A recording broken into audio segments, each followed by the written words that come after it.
12 sacks. Javon has 10. Sweat is 9.5. BG is 8.5. Fletch, I think, has 6.5. Obviously, you're all good players, but is there more to it than that? In that there's so many of you guys that are putting up big numbers in the pass rush? Man, it's just first of all, we put in a lot of work, man. We put in a lot of work. That's first and foremost. We feed off of each other energy. That's another thing.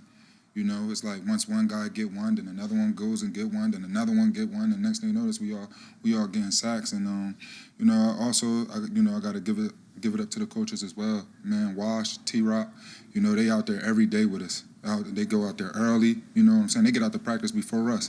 And whoever's willing to come get some extra work, they always there. They've been doing a good job all year with helping us with the things that they see, giving us the game from an offensive perspective. Rock, just keeping it real, being who he is. Wash, he's the one who gives us the game from an offensive perspective. We take all the coaching, we take our talent, we go out there on the field, and then we let it shine. Count the steps you took trying to chase Fields all day? No, I didn't, but man, what a competitor.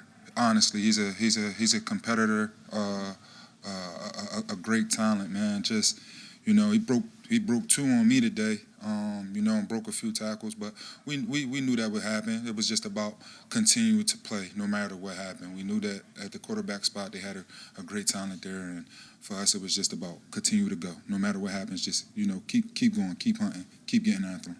How vital was it to have that kind of defensive effort in the first half? Sorry, how vital was it to have that type of effort in the first half when it looked like the offense was still trying to find its footing? I wouldn't say.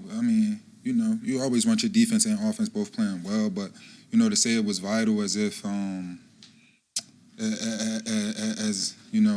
as if we had to pick up the offense or something, it wasn't. It wasn't that.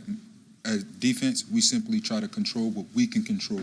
We can't do nothing about what the offense do, whether they're putting up points, they're not putting up points. That's not our problem. Our problem is to go out there no matter what happens and try to keep them from scoring points. And, we keep that mentality. We never worry about what our offense does.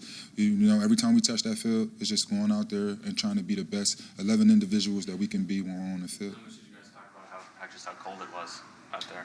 Yeah, I honestly... I don't think I heard anybody talk about how cold it was after the ball was kicked. And pre-game, a couple guys talked about it. But once the game was going, we were locked in on that, not worrying about the weather.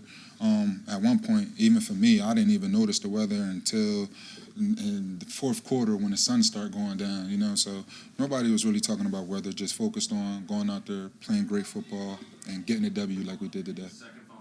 Recovered where you chased Justin to the sideline. What happened on that play? Say that one more time. The second fumble, the one where you recovered it. What happened on that play? It was a jet sweep. Yeah. It was a jet sweep.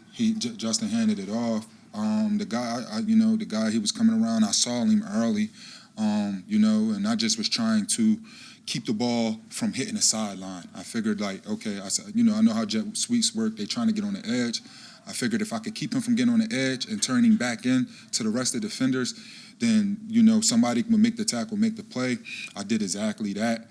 I don't know who got the ball out. I'm not sure who caused the fumble. Oh, it was about, well, see what I'm saying? Like, he kept coming, which my job is force it back inside. Avante came, got the ball out. Next thing you notice, I just see it laying right there near the sideline.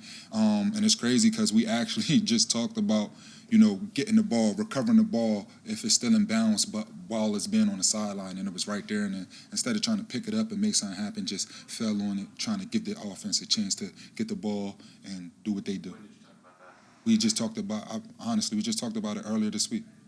We talked about it earlier this week in the team meet, and Nick had brought it up. You had mentioned after last week's game, you don't often get mentioned among the elite pass rushers. Double-digit sacks now, 3 straight years with 3 different teams. What does it say about you that you've done that? And is there anything that this system, this coaching staff, and these surroundings have provided you that have allowed you to have the season you've had? Man, I can't sit here and say it's the scheme, right? I've done it in 3 different schemes, but my coaches here, they have been, man. Anything I ask them, talking to JG, JG, he's just so, he listens to his players. Like, even today, coming on the sideline, he's asking us, like, what do y'all want me to call? Is it anything that I shouldn't call? What are y'all feeling? And that's a great feeling to have. That's a great feeling to have where DC has so much trust in his guys that he just, what y'all want? Y'all eating, y'all playing, y'all balling. What do you guys want to do? And then not only that, man, Wash, what a help he's been. Wash had actually he coached the offensive line before going to D-line, and it's been a tremendous help. Just seeing the insight from an offensive lineman's perspective has been a tremendous help as well. Other than that, my teammates, like I said earlier, the energy, the competition is there, and it's pushing me to be my best self. Not only that, but I want to be my best self. I want to be the best, and that's what drives me, and as long as I'm going to continue to play football, I'm going to continue to try to hit that goal.